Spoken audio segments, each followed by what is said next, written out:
Hey guys, so it is a cold and rainy day here.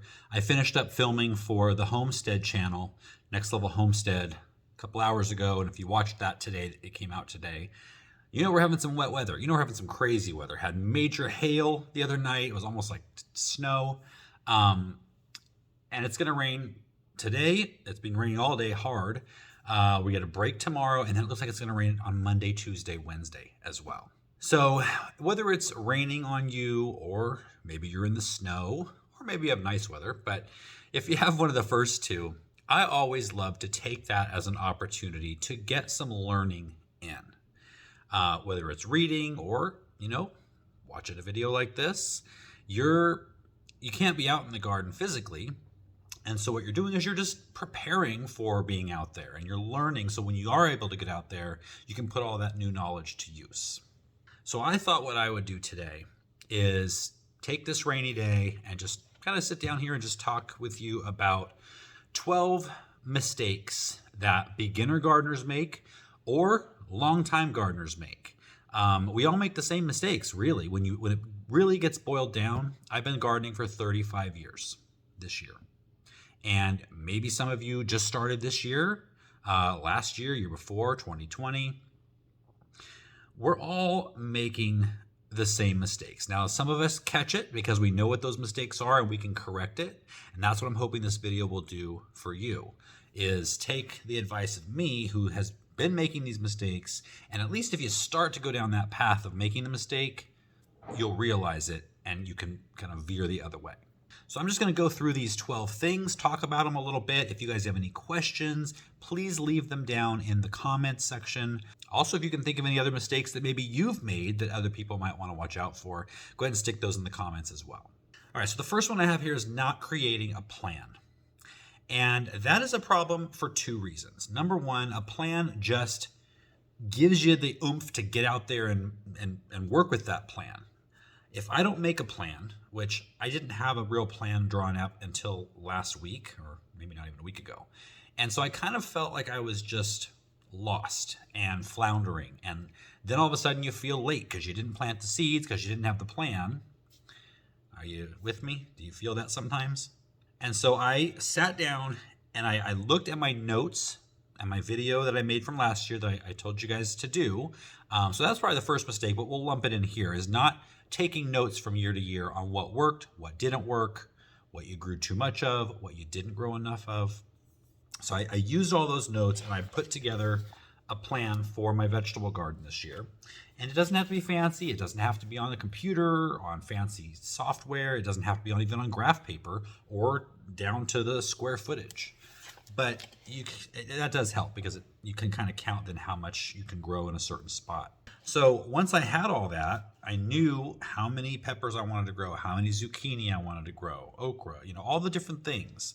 And I was able to just map it out.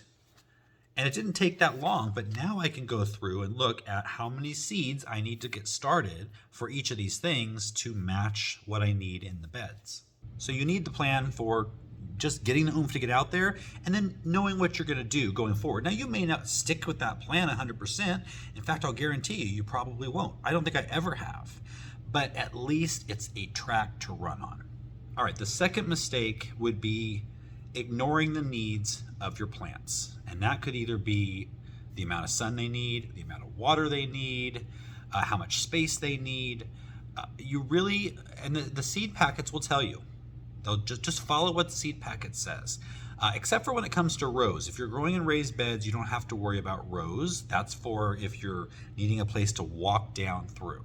So if you're growing in the ground, you might want to pay attention to the rows. If you are growing in raised beds, the spacing between the plants can be the spacing between all sides of the plant. You don't need a row between each one.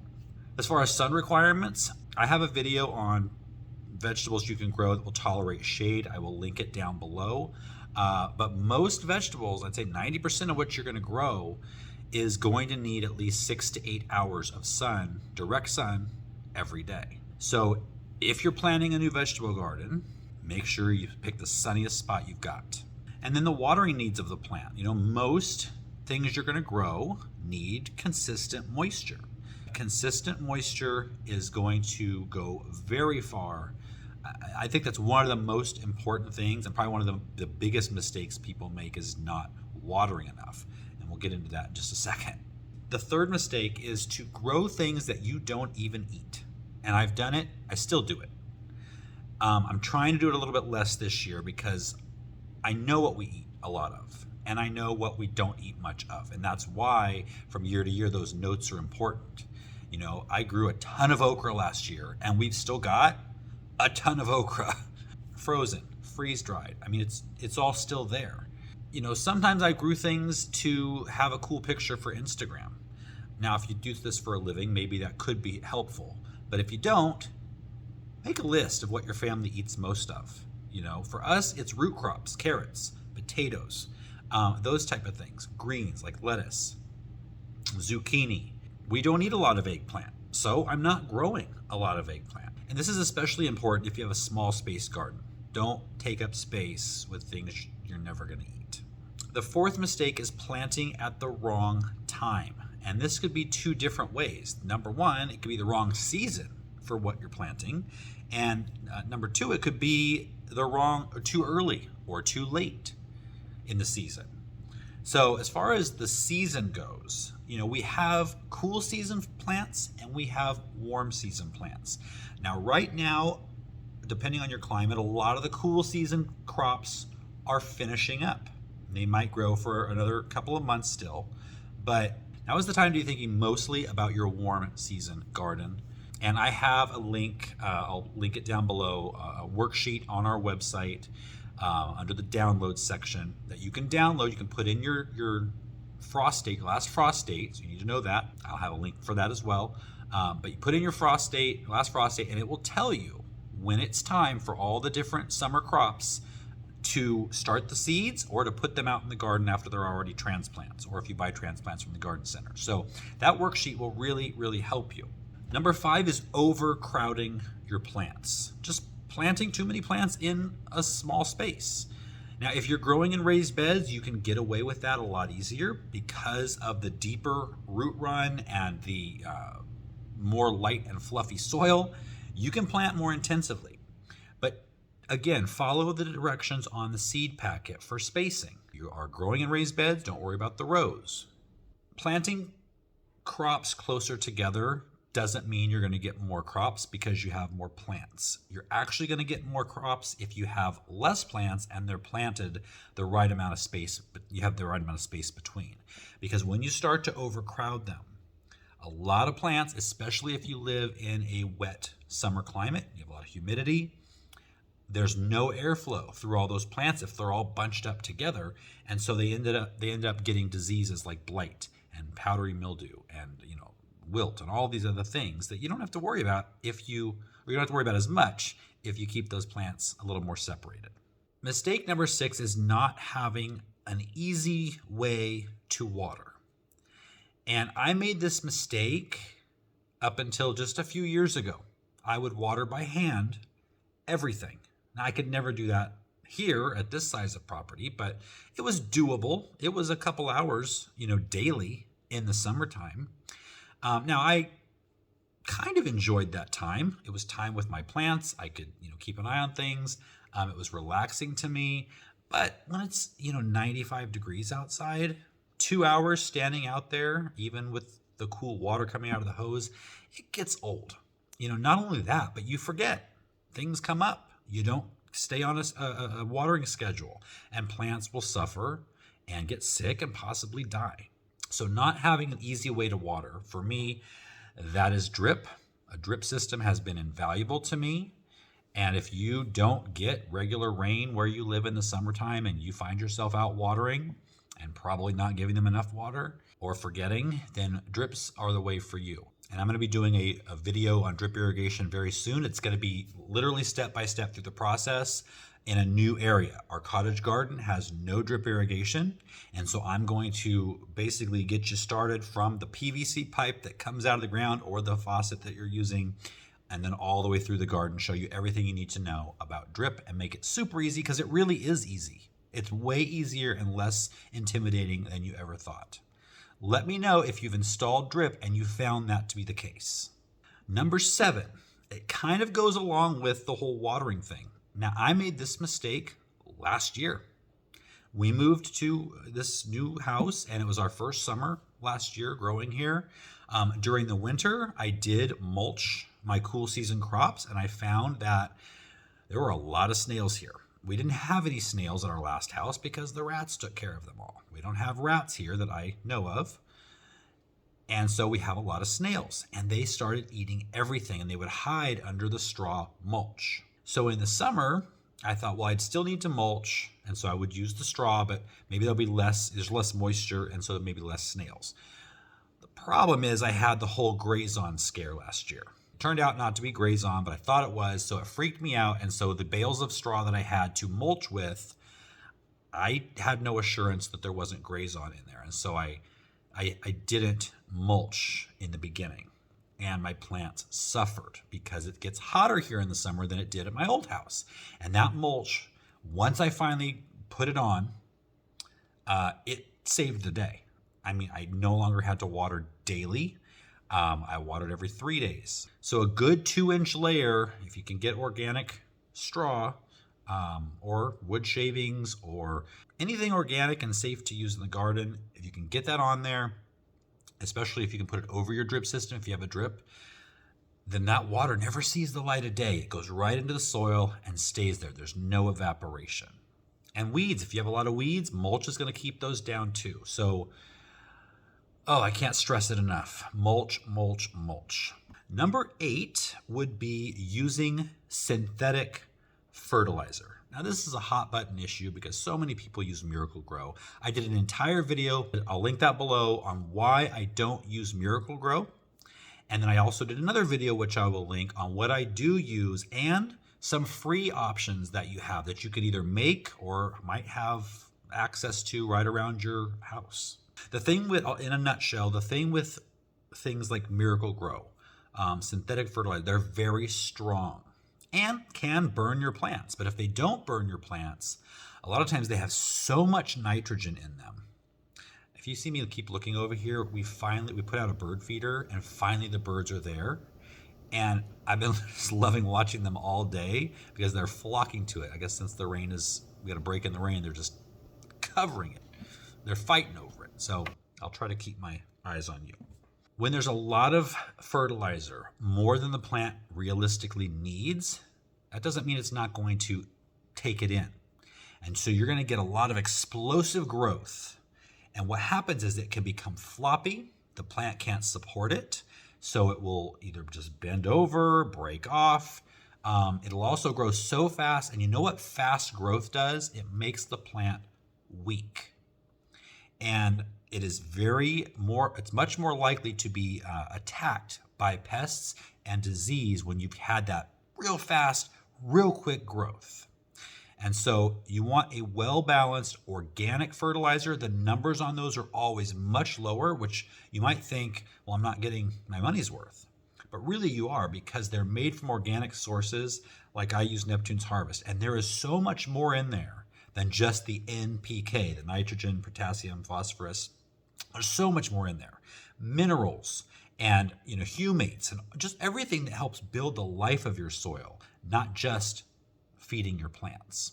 But go watch those other videos. I get much more in depth on that. Number 9 would be not taking a daily walk through your garden. And this is where having an automatic watering system that you don't ever have to worry about, it can be a liability because of this. You won't be out there in your garden, intimately knowing your garden while you water for 2 hours. You're looking at your plants and you're seeing, is this been eaten on? Are there aphids on the tip of this plant? Is there some mildew starting to take hold? All of those things happen when you have a relationship with your garden and you're out there every day. And so if you don't water, if you have something automatic, make some other kind of habit. So either in the morning, go out there with a cup of coffee and just walk around and look at everything and just give it a once over. Maybe in the evening after work, before dinner, after dinner, whatever it is, just make it a habit so that you can keep an eye on things. Because it's much easier to fix a problem or to ward off a problem before it gets entrenched in your plants. Number 10 is not harvesting regularly. Now, this might seem like a silly thing to even talk about because, of course, you've got vegetables out there. Why wouldn't you pick them? Well, I don't. I go days sometimes without harvesting, and then I'll go out there and there's like a zucchini that's this big, baseball bat size, or tomatoes have started to split and the pests are, the critters are getting them. Okra, you have to practically, in the heat of the summer, you got to harvest okra twice a day because it grows so fast, and when it gets to a certain point, it gets woody and it's not edible. The other thing is, if you're not harvesting, like things like peas, right now I'm really trying to keep on top of harvesting peas. With this weather, it's not easy.